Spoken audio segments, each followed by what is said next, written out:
Yusril Iza Mahendra akui ada kesan pemerintah main kekuasaan saat hadapi Bambang Trimulyono.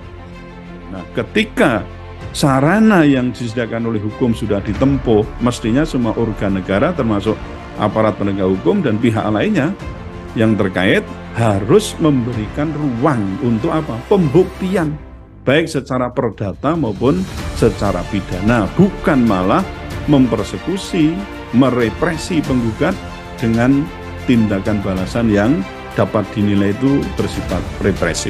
Karena keadaan inilah membuat Egy Sujana dan kawan-kawan sebagai kuasa hukum Bambang memutuskan untuk mencabut gugatan yang sebelumnya diajukan klien mereka ini.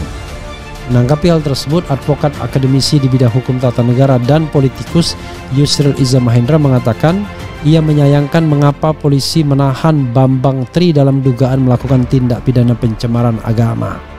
Walaupun penahanan ini tidak berkaitan dengan gugatan ijazah palsu Jokowi, namun langkah itu mengesankan pemerintah menggunakan kekuasaan bukannya hukum dalam menghadapi Bambang Trimulyono, jelas dia.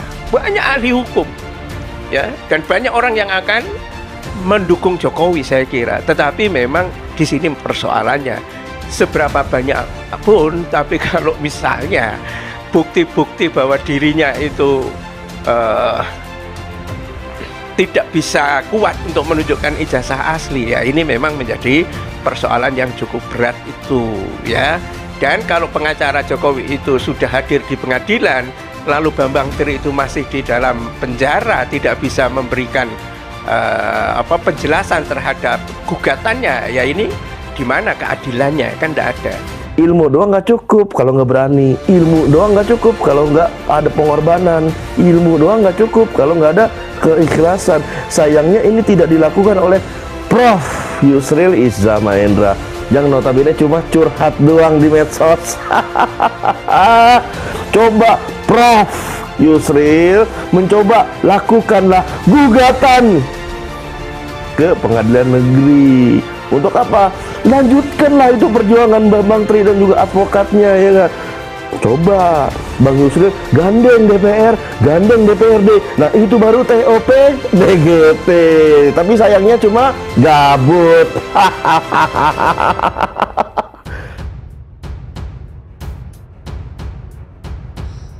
Hanya berjarak 10 hari sejak pengajuan gugatannya tentang dugaan ijazah palsu Presiden Jokowi, Bambang Trimulyono ditetapkan menjadi tersangka oleh penyidik di Cyber Barreskrim Polri dalam perkara dugaan tindak pidana penistaan agama tanggal 14 Oktober 2022. Karena keadaan inilah membuat Egy Sujana DKK sebagai kuasa hukum Bambang memutuskan untuk mencabut gugatan yang sebelumnya diajukan klien mereka ini.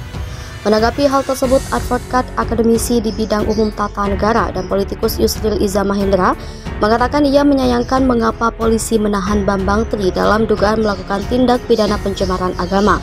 Dengan dicabutnya gugatan, apakah ijazah Presiden Jokowi menurut Yusril mulai dari SD, SMP dan SMA, dan ijazah UGM yang dijadikan syarat maju ke Pilpres asli atau palsu akhirnya tidak pernah terbukti dan diputuskan oleh pengadilan.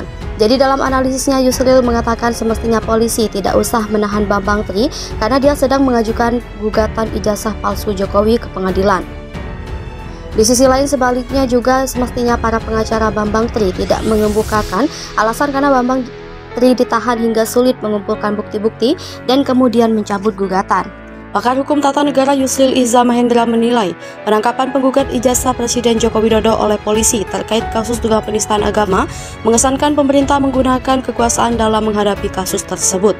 Yusril mengatakan penangkapan Bambang Trimulyono selaku penggugat ijazah Jokowi memang tak berkaitan dengan kasus itu. Kendati demikian, kesan pemerintah campur tangan melalui polisi yang menangkap Bambang tak terhindarkan. Yusril mengatakan penangkapan Bambang berujung pada pencabutan gugatan ijazah Jokowi di Pengadilan Negeri Jakarta Pusat.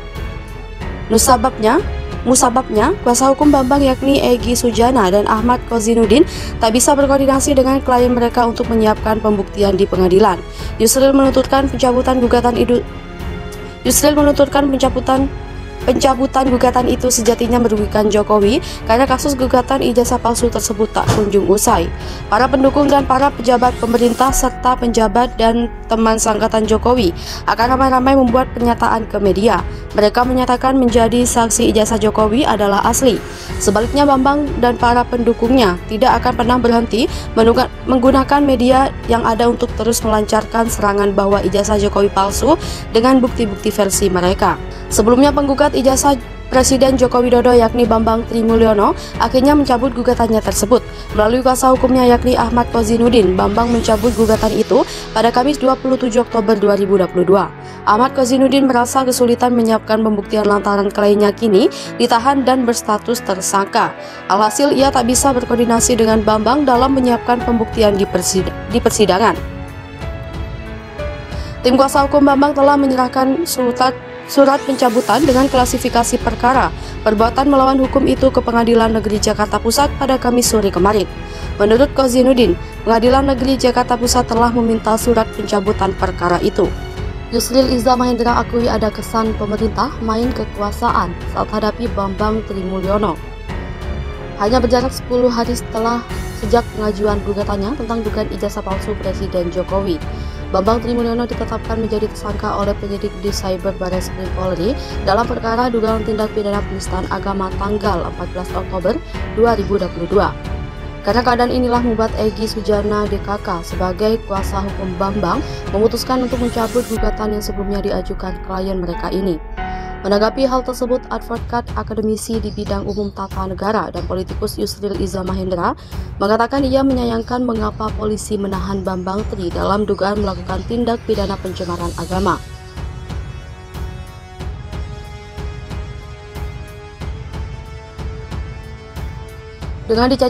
Dengan dicabutnya gugatan apakah ijazah Presiden Jokowi menurut Yusril mulai dari SD, SMP dan SMA, dan ijazah UGM yang dijadikan syarat maju ke Pilpres, asli atau palsu, akhirnya tidak pernah terbukti dan diputuskan oleh pengadilan.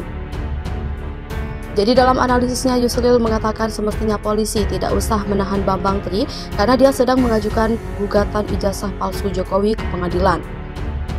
Di sisi lain sebaliknya juga semestinya para pengacara Bambang Tri tidak mengemukakan alasan karena Bambang Tri ditahan hingga sulit mengumpulkan bukti-bukti dan kemudian mencabut gugatan.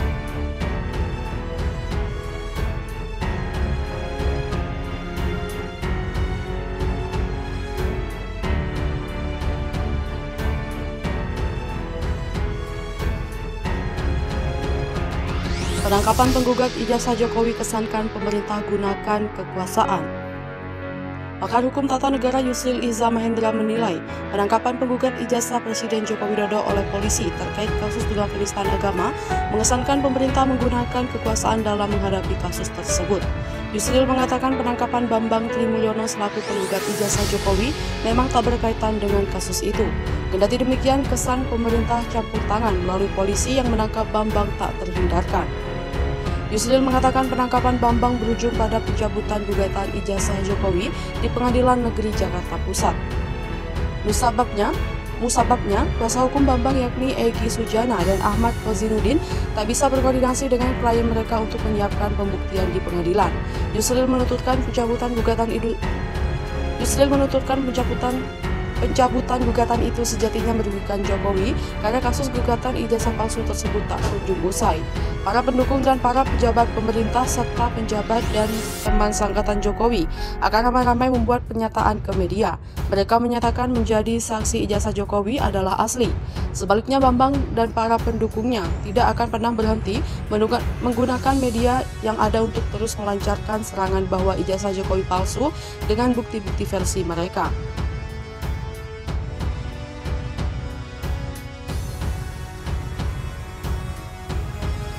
Sebelumnya penggugat ijazah Presiden Joko Widodo yakni Bambang Trimulyono akhirnya mencabut gugatannya tersebut. Melalui kuasa hukumnya yakni Ahmad Kozinudin, Bambang mencabut gugatan itu pada Kamis 27 Oktober 2022. Ahmad Kozinudin merasa kesulitan menyiapkan pembuktian lantaran kliennya kini ditahan dan berstatus tersangka. Alhasil ia tak bisa berkoordinasi dengan Bambang dalam menyiapkan pembuktian di persidangan. Tim kuasa hukum Bambang telah menyerahkan surat pencabutan dengan klasifikasi perkara perbuatan melawan hukum itu ke Pengadilan Negeri Jakarta Pusat pada Kamis sore kemarin. Menurut Kozinuddin, Pengadilan Negeri Jakarta Pusat telah meminta surat pencabutan perkara itu.